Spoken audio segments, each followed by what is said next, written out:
reporting. So I will give that momentarily because the Met are in process of sending it over. It might be on the system by now.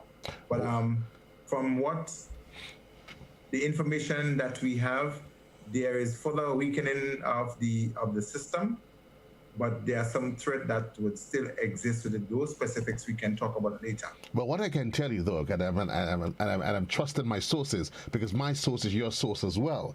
So my source, I just received it via WhatsApp, that the tropical depression, Gonzalo, has been downgraded to a tropical depression. So that much my sources have intimated to me, and I'm saying my source is your source. So maybe it's on one of your devices that you probably just need to refresh, because while I was speaking to you, it actually popped up. Right. So while I was getting ready to speak to you, maybe it came true, because I was engaged in another meeting outside there with the EOC colleagues, and the permanent secretary responsibility for us, she showed up and was there. We were in discussion just as we were making preparation to come over to speak. Well, but from that end, the information is there is a definite downgrade in terms of the threat level of the system. But we understand what a subtropical could do, and we also know what a depression can do. So once the wind speed has subsided under 38 miles per hour, it definitely would become a subtropical or a depression that is of less concern, but still of some level of concern. And I'm happy to say that less of a in the context, because very often persons adopt a nonchalant attitude. Well, it's been downgraded, it's a depression. Put in context, though, while of course there's a downgrading, there's still a measure of threat that still exists. Highlight that for me. Yes, because what you have with systems, I was explaining earlier on that you have the forerunners, you have the convections that would bring some downpours, thunder showers, lightning, etc. associated with it. Then you will have the center or the brunt of the system from which the measurement is taken. So once that area goes past, sometimes there's an area of calm around the circulated area if there is one. In this case, this system was not as organized, but there was still a central point from which the measurement had to have been taken. Once this central area go past, there is the trail that comes up that would also bring with it some level of convection that would definitely give you some precipitation, some rainfall that can still cause some problem. There's still some rainfall associated with it. The meteorologists will tell you that in the subsequent releases that they're going to do, that we still need to be concerned and do not drop our guards totally until the system is said to be cleared totally of our area, until it no longer exists, or until the all clear is given. So as it stands now, we do not want to place the nation to become complacent that we are out of the woods and that people should just be on their merry business. But there is still a level of caution and concern that should be exhibited in doing what needs to be done at this point. Well, so there would be 5 o'clock formal advisory. This is the intermediary. While there's an indication of a downgrade of the system, I would like to re-emphasize that there is still cause for concern because of the aspect of convection that still looms around.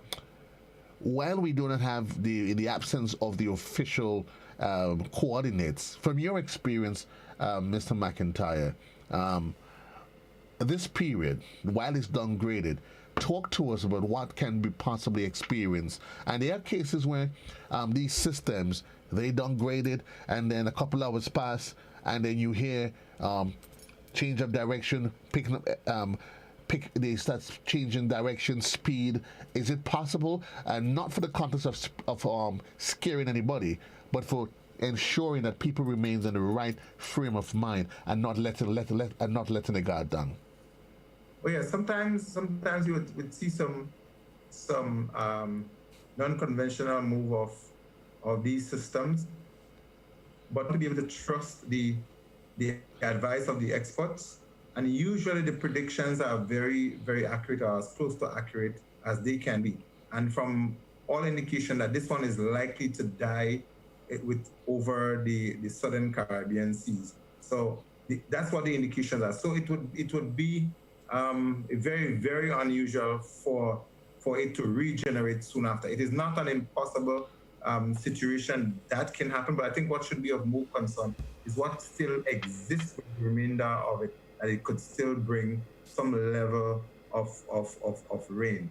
But I think in terms of the system rebuilding itself, there is a slim probability, not that it is something that is impossible, but the indications are from the expert that there is very good likelihood that this one will dissipate into the Caribbean Sea.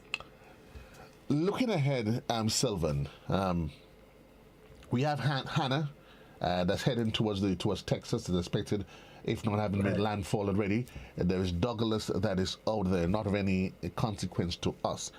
It is yet early days in the hurricane season, and of what we notice in there are 3 systems out there collectively doing their due.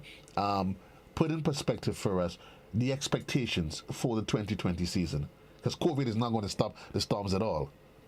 Perfect. But before I jump into further the 2020 hurricane season, we know it's an above average prediction. I just want to give listeners, viewers, followers an indication as to what has happened so far. We've had no major damage reported across the Tri-Island state, but we did have some area of limited flooding in some places. We've had photos and indication of a couple trees falling in some areas, and there's also a report of maybe 2 houses that may have had roof damage. As to what could be attributed to damage, I can't say at this moment, but it is very reasonable to say that it could as a result of Tropical Storm Gonzalo. I have also spoken to my counterpart in Trinidad, and they have indicated they've had minor damage as a result of the system as well that is going past them, maybe in a matter of minutes or so. They've spoken of flood, fallen trees, power lines, and there's at least 1 building that got some level of damage. So across us, the southern Caribbean, basically, we can say we seem to have been spared so far the worst of the system. The first sparing we had was that it did not develop into a hurricane, and secondly, it continued to veer deeper south and break down or dissipate, and eventually it will die out later on.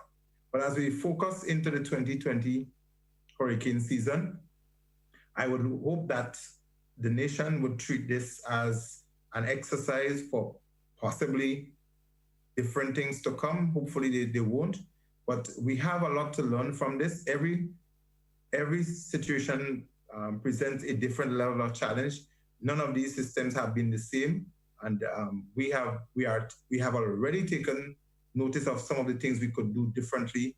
Even with the COVID looming around us, we have looked at some things, and we are looking very closely in revisiting some activities and some actions and some items going forward that we need to do. But as a nation, as a country, there's a lot more for us to do in terms of preparedness. I think a lot more has to do with how we harness information, the sources of the information, and how we treat with it. I think also the medium and the quality, how the information is disseminated. One thing we have to ensure, maybe as persons responsible in the entity, in the service, that we create no or as little panic as possible when we are dealing with situations like these. I have lots of respect to the meteorologists. I do not envy their position. The science of doing forecasting is not an easy one. I did say this morning, it's not something that is designed to make you look good, because you are not in control of the eventualities that could change out there. So going forward, I would urge people to pay particular attention to the information given and act on it accordingly. And we should not wait on the 99th hour to rush into preparedness, but preparedness should be a continuous household activity. We build our response kit, our supplies and so forth. We keep trash bags and clean containers covered for water, etc. And we have backup source for energy and for information, etc. These are some basic things we need to have going through the hurricane season. And the most important recently is the whole aspect of the awareness of COVID-19 and what we need to do, what we need to keep to prepare ourselves to deal with the threat of COVID-19. Face covering, safe distancing, etc., hand washing, critically important. And I'm agreeing with you wholeheartedly, Mr. McIntyre.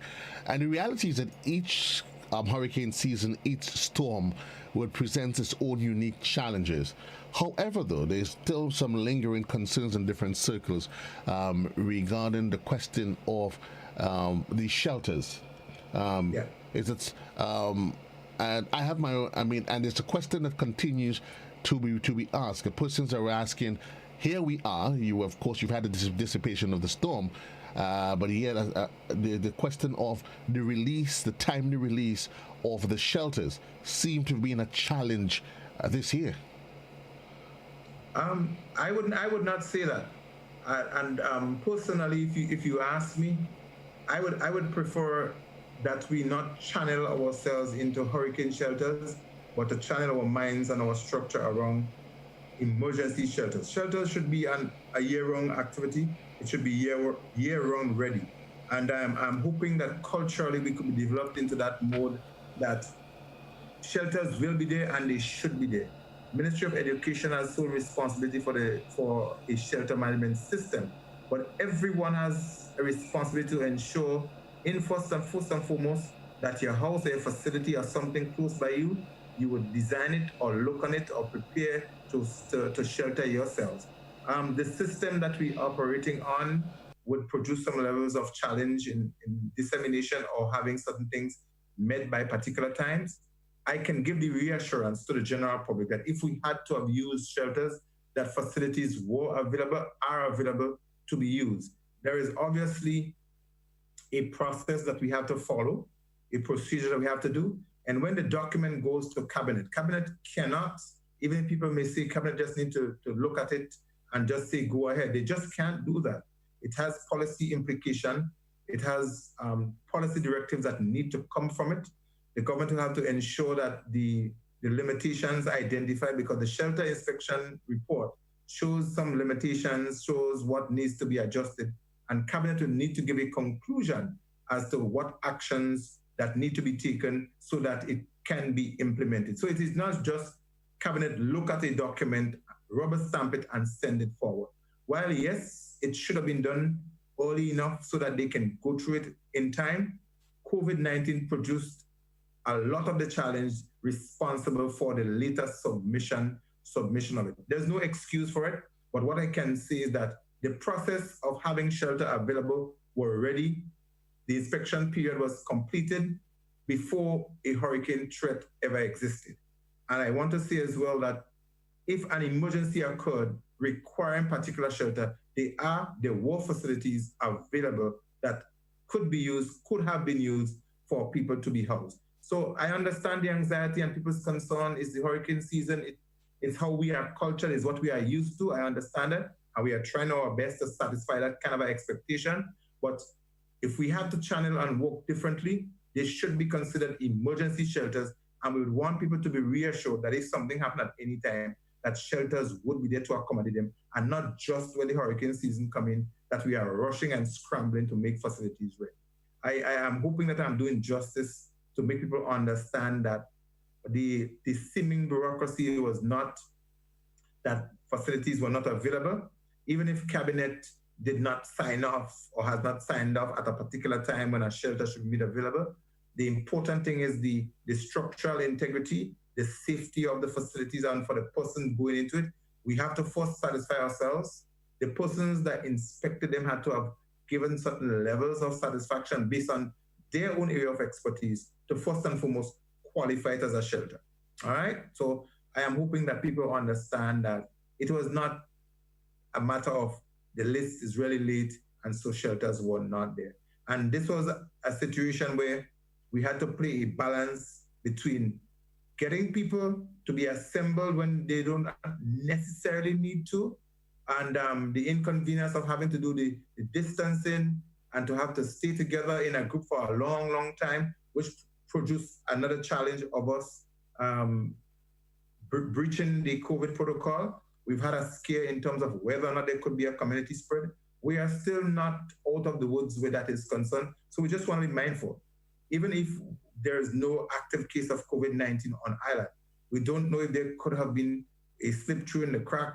Somebody could have slipped through from somewhere else through a back door and come through somewhere and has COVID-19. This is the reality of a situation that we face. And this is why the legislation is still in effect, saying to people, as you go around, cover your face, do the hand and washing and sanitizing and so forth, and keep the distancing, because we do not know who may just have it or how it may just continue or be spread from one person to the other. And I'm agreeing with you wholeheartedly. While we are, because we don't want to labor too much on it, but can we, in some regards, give the general public the assurance that, as you refer to them as emergency shelters, that peradventure that because we have to go through this process again. What level of assurance can we give to the general public that when called upon, we would be able to say to the general public within a reasonable time frame, these are your emergency shelters, because I say for the purpose of, it's an emergency shelter. For instance, you've intimated because of COVID-19, no longer I have to be cognizant that if I need to get to the shelter, I must have this, I must have that. So in my mind, it takes a measure of preparedness, planning, and you could reasonably understand in the absence of that, people, they get a little bit agitated, Yes. So we hope that going forward, this serves as a learning exercise for us all. Oh, definitely. There's a lot we're pulling from this, and we've already beginning to slash some of the T's and dot the I's in going forward. So, as I said before, we treat every one of this as an exercise to become better at what we're supposed to be doing. Let me ask you, because of course I'm assuming we still haven't received the official official word from Met Office. But we have confirmed that the system has been downgraded in terms of coordinates. Because I have not received it either. Okay, so I can check my system here and see if it is on it now, and I can let you know. Because usually, let me see what has happened here at 2 something. I have not received anything on my end, and normally I get them quite immediately. Okay, so yes, I have some information here that shows tropical storm Gonzalo has been downgraded to a tropical depression. All right, so that is confirmed. That is official. Right. That's as much as I think we want to be given it now. Usually, when a depression is declared, you do not get exact coordinates for a depression. Okay. So when it is a tropical storm, that's when you are given there's a broader reference for depressions located between a wider area. When something when it becomes a storm, because it has an area from which you can do measurements, that's when you are able to give more accurate and closer coordinates as the way it is. But so we can know if it is official that has been downgraded to a depression, you would not get specific in terms of its exact location, because it means that it is breaking apart and it is difficult to get exact location on. But so that is good. It's breaking apart. It becomes a depression. It means that it has moved away based on the direction which it was heading, and that is good news. But we can unequivocally say to our listeners and our viewers that the system has been downgraded. Yes, we can. We can say that. I know you still, while it has been downgraded. I just wanted to talk about the COVID aspect of preparations for the next 2 or 3 minutes. COVID, of course, has thrust us into a new dimension. So for 2020, you're now speaking and having a conversation about how do you manage your in-house conditions when you go to a center. I want you to speak on some of those conditions for me. The issue of the presence of doctors, persons walking with their own utensils. This is a new dimension for a lot of individuals, because in most of our heads, we are used to, you know what, let me just, if I need to, run to an emergency shelter.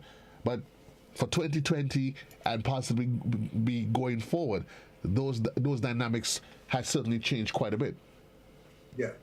People like myself who has been around for some time where these things are concerned, we would have a level of anxiety and appreciation for the success of our plans.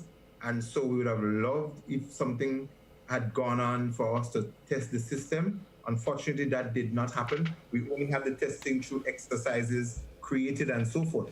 But I would have loved to test the plan that we have in place as to how that's going to work out in the event that we have something else we can do better. But it didn't work out that way. I am not beating to say that we should have had. But yes, the challenge of integrating the COVID-19 protocol. I remember when we were preparing to receive people from the cruise ship, when we had the first exercise done on the terminal, was the first time we were walking that procedure too, and everyone, we were all anxious, quite eager to see all the planning that went in, how that was going to work out. It worked out fine. When the next cruise ship arrived, we went into a different level. Similar, when there was the first flight coming in, repats and so forth, we had a procedure, we went down to the airport, the plans were in place, we went through it, and immediately when we finished that, we saw some things different we could have done, upgraded that until it is beginning to work its way into a rhythm. And similarly, with the COVID-19 into hurricane shelter is one thing we have not seen as yet. So there's one thing you can walk through when you have your plans and your own exercises, but the reality of the real thing happening is what gives you the best position as to where you are. We got some part of it from this exercise, and we know definitely something we could do differently. But people can expect when they are coming to the shelters, and it's a discussion we are going to be having with health. My PS has already agreed that we're definitely going to be locking down with some of us from those ministries to discuss some little things further. And I know from health point of view, they've had made a commitment to have these community health nurses with us at those shelters to be able to do the testing on entry, to have the non-contact infrared thermometers positioned to test people for the temperature coming, and to do even rapid testing of persons as they enter these facilities and so on. It gives an opportunity as well for more community testing to even give us a better position as to where we are with COVID-19. So I was looking forward to see that implemented. It did not happen, but we're going to have the system in place still. Now, hand sanitizing and hand washing otherwise, one of the things that we wanted to ensure that we have was wash stations at every shelter so that people can do the hand washing and so. The other thing we want to emphasize is the use of hand sanitizers and the use of soap and water. I am an advocate for the use of soap and water.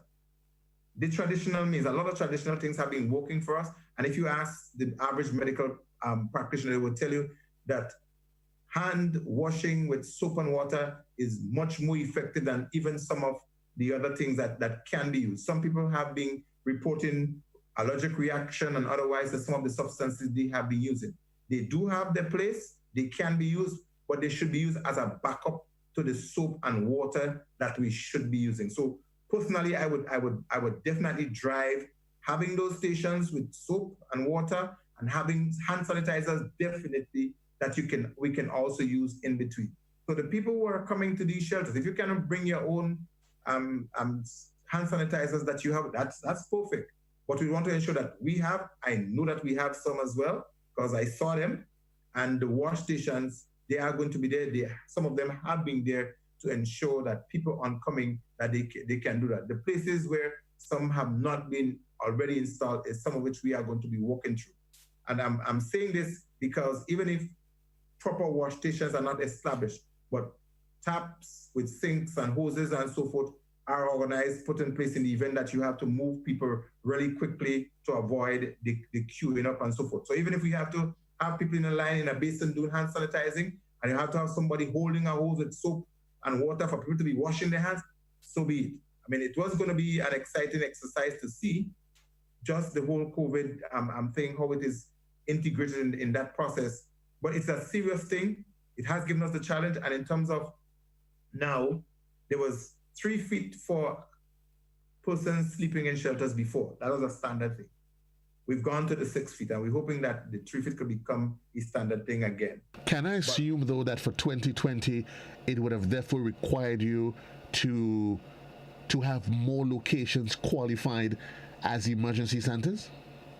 Not necessarily, because our list of shelters indicate that we've had less on the calendar because we were so meticulous in our inspection that some of the things that deteriorated from 2019 to 2020, some shelters had to be dropped off. No, I was asking in the context that because you're saying traditionally you've had a different that 3 foot distancing on the regular circumstances. Now you have to expand it to, you have to extend it to 6. So I was wondering, how does that affect the question of accommodation, the amount of persons that can be accommodated at any? So is there a ceiling? Is there a ceiling number? And if there is, and I'm asking in the context of an emergency, if a location is determined that it can house 200 persons, you've reached that max. What happens during the case of an emergency? Spill over. Go somewhere else. You go somewhere else. Yeah. The point about it, and I say this presumptuously because you cannot be perfect in your planning, and you could plan as far. But we're talking about during an emergency. Yeah. My house. People do not come to shelters during an emergency. They are supposed, and I'm happy that you're raising this because it's a point that we need to labor. The process of occupying shelters would not be during an emergency, especially a hurricane type emergency. Hurricane produces lots and lots of warning. The warning period, which is 36 hours before the system actually arrives, that is the window the last window within which people must be getting to a shelter. So once a watch, which is 48 hours before the system arrives, people should now understand that they need to go to a shelter and prepare to go to shelters. Once the shelter is sprung or is called open within the warning period, that's when movement starts. So before the impact of the system or the brunt of it, shelters will not be accepting and processing people.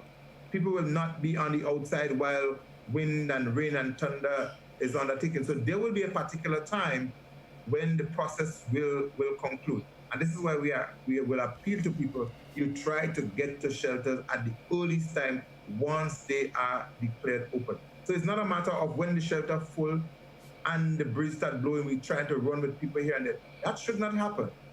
But I'm agreeing it shouldn't happen. But however, I don't want us to labor it too much. No, but I think what needs to be happened is going forward, there needs to be a continuous conversation as to how do you treat because I'm thinking in my head, most people, if you ask me, they would probably tend to want to remain at home because home always seems to be your haven, and not unless I am forced to. Then I would then make the evaluation that home is no longer safe because I've lost my roof. Then comes in the question of how do I find my way to an emergency shelter? Right. And at that point in time, I am not thinking, well, shelter full, let me go to the other one. Right. So there's a thin line, very thin line between that safety measure and persons. We've heard of persons losing their lives in the middle of systems and so not necessarily in Grenada, across the world because people moved too late. And this is why we are making the appeal early during normal times that people should assess the structural integrity of their homes. And if you're not sure or you are suspicious, then if you are in doubt, leave it out. You move to the shelter for safety, or you move to somewhere else. I've known a lot of people who've done that. They would think, I've heard people speak about they thinking about their home not being safe and they went to somebody else's home and the other person's roof went and their own stood up. So that, but the initial intent was good. You were suspicious of your own safety, so you thought you were going to be moving to safety. I want to make this final point in terms of the number of persons for shelter. People may ask, do you have sufficient shelters? How do you know you have sufficient shelters or insufficient? There is no way we are capable of knowing that as it stands right now. So in terms of, people may ask, well, now you are dealing with COVID-19 and the 6 feet distancing, you will need more facilities. I cannot say yes to that because we have never had a situation after Hurricane Ivan where all of our facilities identified for shelters were full. The second factor is that we have not done the vulnerability assessment across country to determine how many persons are really vulnerable that will require shelter. Unless we've gotten to that stage, we cannot be sure that the shelters we have, they are sufficient or insufficient. So it's another level now that we have to be able to take disaster risk reduction, where we do this vulnerability assessment to determine the level of vulnerabilities across communities. So we'll ensure that even if shelters are not in existence, that the state mechanism will have purpose-built facilities that could be multi or dual purpose that can also accommodate people during times of emergency. And I'm assuming that's a conversation that's already in train? I would say yes. I don't know the extent of it, but yes, there's a discussion on that. Conversation that is in train. So of course, for those in case you just joining us, 23 minutes onto the hour. The latest information coming out. So the storm warning has been discontinued for the state of Grenada, but the all clear has not yet been given. Perfect. That is perfect. Thank you, sir. Anything else you probably wish for us just to, maybe just to cover before we wrap? Yes, I would like to. It would be really remiss of me if I did not thank the media houses for their collaboration in this process of bringing information across the people, or medium, including persons who've shared the information via their Facebook page, their personal WhatsApp messages across. We've had persons streaming and sending messages of safety. We've had the service providers sending information to their clients, expressing what they need to do and so forth. And the varying interviews that we held and the requests for information to produce. I want to really say even a special hats off to the folks at the Met Service who have to be on and having to navigate the information to be able to produce in a particular way so that we can understand that. But safety is of paramount importance, and we want people to continue to seek the information from the source that is credible, that belongs to our state. I know people who've received information from other areas that does not speak specifically to the area that we would be affected by, and have acted by it and lived to be sorry. I have seen some information recently about even Gonzalo that could have created some level of panic. But as I said before, I want to commend you guys for working with us and for supporting us. And I would urge Grenada to continue to stay safe throughout this hurricane season. This is just the beginning. 7 systems are up. We are facing 20 thereabout. Let us work through them collectively and be our brother's keeper in ensuring that everyone has a level of safety associated with their activities generally. 22 minutes on to the hour. We're speaking there with Sylvan McIntyre, the acting coordinator of NaDMA, and we can tell you as of this time that the storm warning has been discontinued for the state of Grenada, but the all clear, we can appreciate, has not yet been given. Thank you, Mr. McIntyre. Thanks to you and your team. All the best to you. 21 minutes onto the hour, we're speaking there with Mr. Sylvan McIntyre, the acting coordinator of NaDMA, and we can tell you officially that the storm warning has been discontinued for the state of Grenada, but the all clear has not yet been given. So we still want to encourage you to do not throw caution to the wind. However, continue to listen to Classic 105.5, 105.9, Hot 98, and GBN Television as we continue to navigate our way through the 2020 Hurricane Atlantic season. But just by the way of information, keep in mind, and for those of you having relatives and folks out there in the U.S., that you have Hurricane Hannah, and it's at a Category 1. That is, of course, heading towards the U.S. coast. Should be make landfall sometime this evening. If it has not as yet, I'm subject to correction on that as to whether or not it has made landfall. But certainly, we want to encourage you to keep,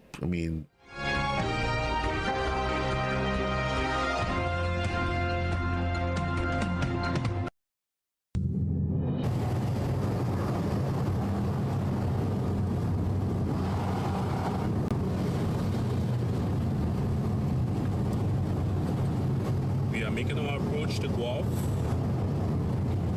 the fishing mecca of Grenada, Guelph St. John.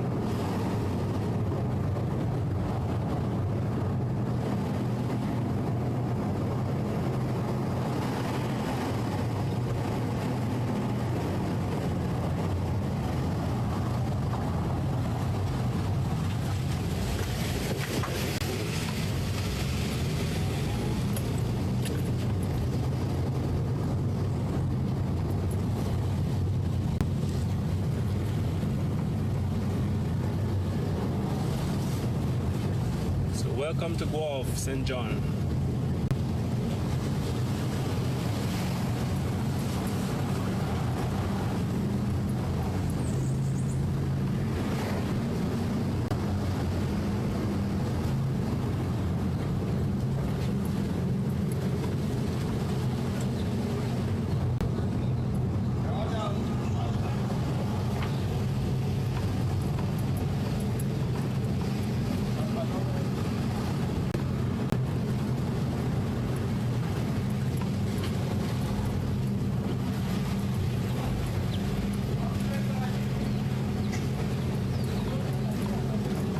Tongue of Guelph.